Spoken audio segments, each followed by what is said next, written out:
guys, I got a surprise for you.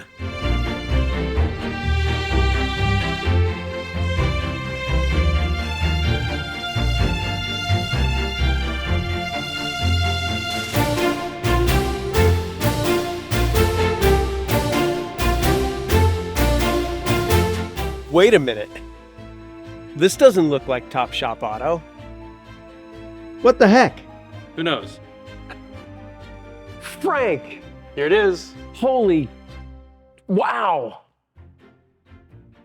This is amazing. Super excited about the shop.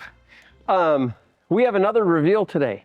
We do. We have another reveal. It's been a long time. It's been a long time. So you guys have been watching the channel if you look a couple of videos back, and go back and see the video because it's awesome. But Frank and I had a bunch of stuff we were doing with the truck because I go out and break it and then you guys fix it here at Top Shop. So you use it, you don't really break it. You know, I mean, you know, we don't ever mean to go out and break our trucks, you know. In the course of off-road, these things happen. Yeah, mechanical sympathy. You want to, okay, so for about 18 months, right? Like 18 months off and on, this thing has just died, leaving me stranded in various places. And I always get on the horn with Frank and we diagnose. Normally the igniter doesn't sputter, so. You guys, it took us this long to figure out what it is, and we're going to tell you exactly what it is. Maybe you got a rig. Maybe it might be something like this. Something like a Toyota. It's only, just to set the stage here, right? Because it's like, why did it take you guys 18 months to figure out what it was? Well, you will agree that, and you will not be surprised why. So our good friend Dan Rich, we've been on the trail with him many times. I'm not calling you out here, Dan, at all. But I got on the phone with Dan. Yep. And he, Toyota research and development powertrain, over 30 years, worked on the TRD program. Guy. He is an engineer and he's helped me fix this thing many, many times. He couldn't nail it down. I couldn't nail it down. Going through fuel or spark. You guys are wonderful Instagram community. Oh, yeah. No, we saw lots and lots and lots of information. Lots of stuff. And we couldn't nail it down either because it was like whack-a-mole, you know? Yeah. So lots of information out there from, you know, the community. Not one comment of, at this point, I'm going to say thousands of comments. Yeah. Because I had some on my side too. Yeah. Not one person identified this as the reason why the truck was dying. You found the problem? I did, I found it. Over here. Let's go find it. I narrowed it down to one of these wires.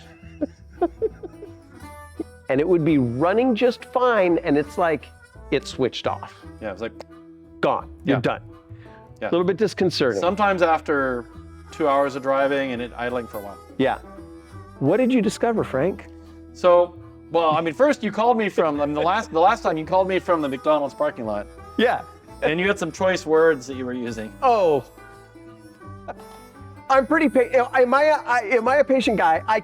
18 months patient. Would you I think say 18 months, that was it. He had lost it. I had lost it. When he was in the McDonald's parking lot, he's like, I can rev through it. It starts to die and I can give it gas and it starts to rev through it, which is, if you're a diagnostician, it sounds like fuel. You're like, hey, it sounds like fuel, right? Yeah. But then Michael says, you know, it doesn't seem like fuel. It seems like spark. And I'm like, how can you do it with spark, right? Yeah. So that's what we were up against. Yeah. You know? And so I got it back to the shop. Yep. So Michael and I, after that, we met. He didn't drive it for like 2 weeks. He said, F it. He said, that's it. Yep. Can I say F it? Yeah, because we'll just go beep, beep, beep, beep. But that's how we were feeling. So he leaves it at his house for like 2 weeks and doesn't say a word. He's like, that's it, I'm done with the truck. I'm done with the truck. For sale. So then FZJ80, really great condition. Come and get it. Then we talk, and finally I convince him, let's meet halfway. Yeah.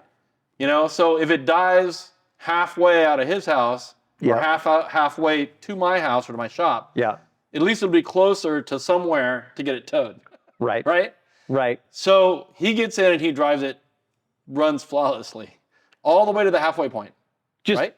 Perfect. When it's Nothing. running perfect. Because Frank at this point, through the We've done a lot of different stuff to it. through the process of even diagnosing this and just routine maintenance, you Right. guys have done so much with this truck that when it's running, purrs like a kitten. No, it's just running I mean, perfect. it's just like, it's Right. great. Yeah, so no problems at all. So we switch trucks. So Mike gets in my truck, Yep. I get in his truck, and we drive the rest of the way to the Bay Area. Yeah. Flawlessly. Drives perfect the whole time. Yep. I get to the shop, I let it idle for an hour and a half. Perfectly. Doesn't do anything, right? Yep. At an hour and a half, with the heater blasting, stalls in the shop with my diagnostic equipment on it, which is what I was trying to get it to do before. And by the way, he texted me and said, It died. it died. Finally died. This is after 18 months of me trying to get it to die with Frank there. There was a little mini celebration when it died. It was like, And I got it to start and stall repeatedly yeah, with a scanner on it. yeah. So what the scanner told me, and this is going to be funny too, told me nothing. So we weren't losing any sensors. Nothing was dropping out first on the scanner. So the computer, the PCM, was shutting the rig down. Shutting it down. And that's what it felt like. Yeah, it was Driving shutting it along, down. and it's like, we're stopping here. We're turning off. So yeah. it wasn't one thing going first. A lot of times we see a crank sensor go first, or we see the igniter go first. We were getting tons of igniter codes. Yeah. But what was happening was the computer was interrupting the igniter circuit on and off due to a module, which I'm holding. And we'll get to that in a second. Growing We're gonna draw this out a little more. Well, Corey comes into all this Yeah. at some point, right? Yeah. Corey's been a little bit upset that we didn't have power locks going for a long time, which Right. means no remote locks. Right. No the alarm. remote locks had broken. That's right. No How alarm, can this be no related? locks. How can this be related? Right. And by the way, you guys, the diagnosis, the things that we heard from master Toyota mechanics covered the gambit. Yeah, it was everything. like, well, are you on a slight incline, kind of tipped to the driver's side with over 85 degrees while, like, Right. that level of detail, right? So, yeah, Corey's like, hey, well, while it's in the shop, what about door locks? Yeah, what are door locks? We had ordered a whole new key set. So I'm like, key set, door locks, hey, we'll do it all together. And what I was going to do is, because these particular modules are impossible to find. I know what module this is, and I knew it was bad, and I'm like, it's going to be hard to find. So we were just going to put an aftermarket alarm lock system in it to lock the doors, because you said, I don't care about the factory alarm. Yep. You're like, I just want the doors to unlock and lock. So we're going to put in, I even bought it. It's a little module just to unlock the doors, right? Yep. But what we learned. When we were working on this thing, as it was stalling and dying, and we got it to do it again, we repeatedly got it to do it again. So scientifically, we started opening up modules and running the heater and running our heat gun, trying to get things to stall out. This module here, which runs the alarm system, seemed to have an effect on the stalling when we were messing with it. So the computer, we opened the computer, the PCM looks beautiful. The board looks beautiful. It's never seen any dirt or water. Heat doesn't bother it. Everything's fine with the PCM. This thing, on the other hand, we got in here. Not only does it have that freshly cooked smell, or kind of a burnt electrical smell, Yeah. but we started looking at the case, and this is the kind of stuff we're looking for in these cases. And you can see some pretty good water intrusion on the case. And then we actually see some resistors and diodes and some other stuff that's actually blown clean off the board. So the board is corroded and shorting out all across the terminals. And then there's a bunch of other stuff going on. Now, you're like, well, what does this have to do with anything else, right? Well, there's a CAN bus, which is a digital circuit that runs between all the modules. And the CAN bus is like the telephone line. It's like the internet for your truck. Yeah. So your truck has about, I don't know, it probably has about 7 computers. And all the computers have this internet going between them. If one computer starts grounding out that internet, all of them lose communication. So that means the PCM doesn't talk to the computer that's in the dashboard, and the dashboard doesn't talk to the one that runs the locks and the other one. Everybody stops communicating. But it wasn't just killing it. Right. It was just screwing with it. Right. It's almost like we created the town of Babel as far as your computers are concerned. Right. Yeah. Sending intermittent signals. Just not communicating correctly. Factory alarm system Yep. was sending a signal to turn whatever it was. It was saying shut down the truck. The physical thing that was happening was this was interrupting the communication circuit, which made the PCM think it wasn't getting an ICM signal for 6 crank revolutions. At the 6th crank revolution, it shuts the injectors off. But then this thing feels like fuel. Right. So then this thing would not short it out. Yeah. And the PCM, you could rev through it. The PCM would go, oh, well, maybe we are running. Because it would see 6 or 7 more revolutions and an ICM signal. It's like, hey, I guess we are running. And then it's like, no, we're not running. And then it's like, yeah, maybe we are running. Right. So now, so this sits right underneath the driver's seat. Driver's seat. How do we think it got? I think if I was going to nail it down, I'd say a water crossing. Water crossing. Water crossing, because absolutely. Because this, it's a dish. It's like a dog bowl. Yeah. So where it's wet and where it's corroded sits in this casing, and the casing fills up with water, and there's no drains in the casing. Right. So you go water crossing, everything's fine for a while, right? Until that water does its damage. Yep. So the water just sits in there, slowly screwing with this thing. Yep. Until it's done.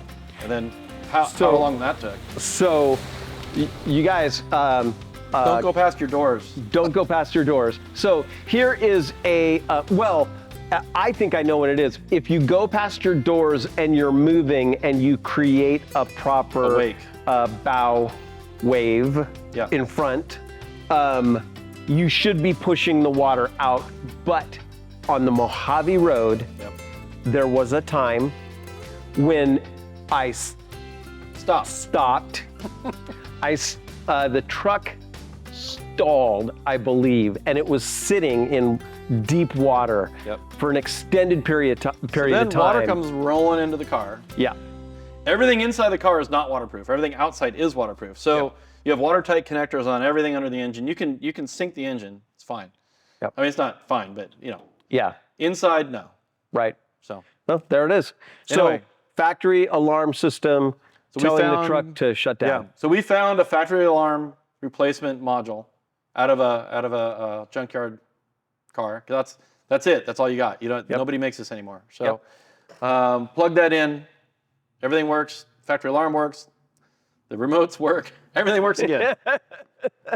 And you guys did a bunch of other stuff. And and during your crash, we believe he put a crack in his radiator because of the I crashed the truck. That's a fun one to see. Yeah. Crash the truck. Yeah, if you go back to crash the truck. Go see that video too. Not all this stuff happens all at once. You don't get to see what all happened, maybe till a little later. And so we started seeing some drips on the ground while it was in the shop. Yep. Sure enough, the plastic tank was cracked.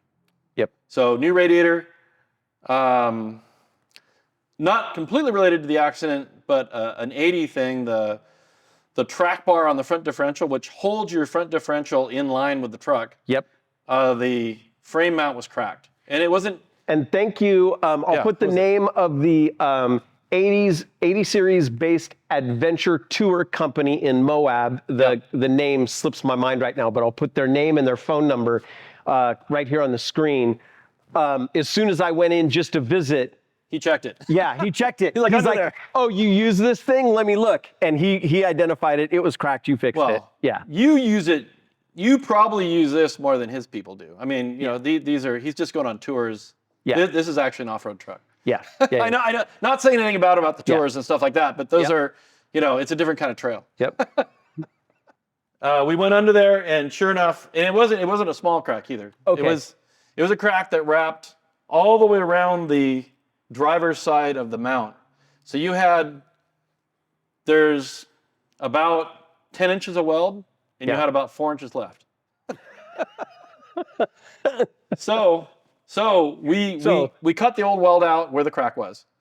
We permanently stopped the crack where it was going. So what you do is you get rid of where the crack's going right before it, and you get rid of that. You get rid of that metal so it doesn't continue to crack. Right.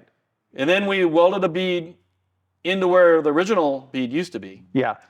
Then we put 2 beads on top of that, so it's triple beaded into the frame. Yeah. And then we gusseted it for more reinforcement from the edge of the frame down to the mount, to the top of the mount. So the tricky part about this particular mount, if anybody's worked on an 80 series, is your steering arm is from the steering box. Right. Is right there, and it leaves you no room to gusset anything. I mean, there's barely enough room to weld. So we had to keep it high and tight.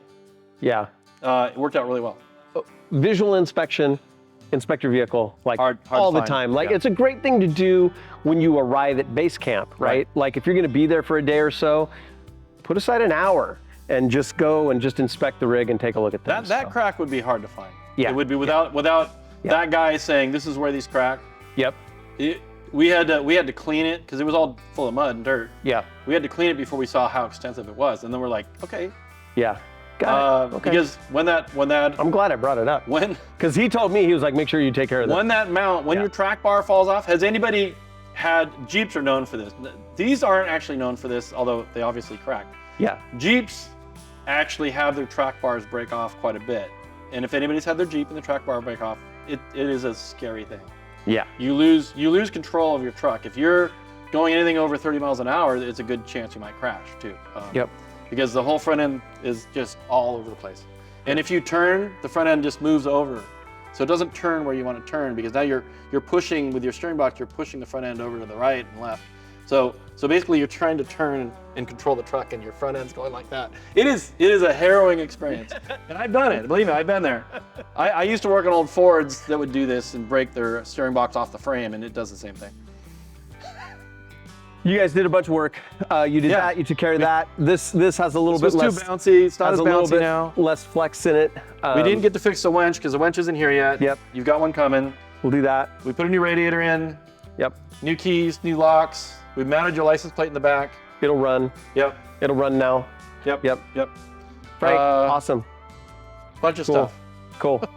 Well, I'm gonna run it up the hill now. You guys. That's right. You guys. This video is brought to you by Top Shop Auto. That's in right. Walnut Creek now. We're in Walnut Creek. In Walnut Creek, if you're anywhere in Central California, the Bay Area, you guys have the Overland outfitting next door, and also includes hot rods as well. Vintage cars. We got these vintage cars. Deeper restorations, more fabrication, that kind of stuff. Right. And then the great thing that I like about you guys, Top Shop, is you also do day-to-day maintenance. We do all the maintenance, all the 30Ks, 90Ks. Yep. We use all the factory parts for people that like their Lexus parts or Toyota parts. They want them to stay the same. We do a lot of Jeep work too. So yeah, very cool. So you guys, if you want to do me a favor, like and subscribe and all the things. If you are here now at the very end of this video and you are still watching, you are truly my friend. And we're gonna, if you go to the Overland Bound navigational app, we're gonna move the Top Shop dot. The little dot from Top Shop's gonna move from Lafayette all the way over to Walnut Creek, which is one exit. One exit. Right. And we're at Parkside Drive and Broadway in Walnut Creek, right by Auto Row, so right downtown. Very cool. Right by Toyota. Frank, thank you so much. Thanks. Yeah, totally. Have a great trip. All right, we'll look forward to you guys outfit, explore. We'll see you out there on the trip.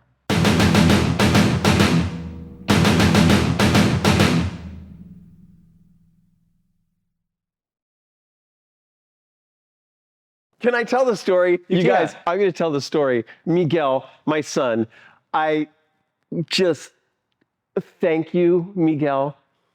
I pick him up from school. We just moved. Yeah. He's making new friends. The new area. New area, you know, he's just trying to blend in. You know, he's like 16. You don't want to stand out. He's just trying to slide right in there. Pick him up from school. That goes fine. We go down to the old McDonald's, and I'm like, hey, good job in school today. Let's go and get some McDonald's, a little treat. We get into the drive-thru. And that's it. In the drive-thru, old Bessie here all 7,400 pounds, That's it. says, I'm done. It dies. Well, guess what happens in a small town when there's one McDonald's in a drive-through just after school? Your entire school and all your classmates Are all there. are all there, lined up behind you. And what do? They're super helpful. Are you stuck? The whole community comes out, pushing this thing through the drive-thru. I go by the person that's paying, and I'm like, I'm not stopping. We go right through. We push it into a parking space. And then I go in to pay my bill. Here, this is just like human kindness. I go in and I go in to get our burgers. And as soon as I go up, they're like, this is free. This one's for you guys. You guys The dead don't truck. have to. And there was a couple apple pies in there and like things we didn't order, so it's just, anyway. That is too cool. Yeah. So the community rallied behind us, and my son is ultimately cool. Like, He wasn't embarrassed. He's like, Hey, it's an old what truck. happens? It's an old truck. He is just like, he is the coolest. Anyway, thank you for being cool, Miguel. And then I just was there for hours. And then, of course, where we live, it's like Uber, Lyft, taxi. No, they don't exist. I think what did it was you called the tow truck and they told you how long? It was going to be 3 hours. So 3 it was hours to tow the truck. it was like 6, know. And you guys know how the weather's been in California. I hope you guys like this vlog style of video because we're just sitting here BSing. I hope you enjoy this. We're just telling stories. So the weird thing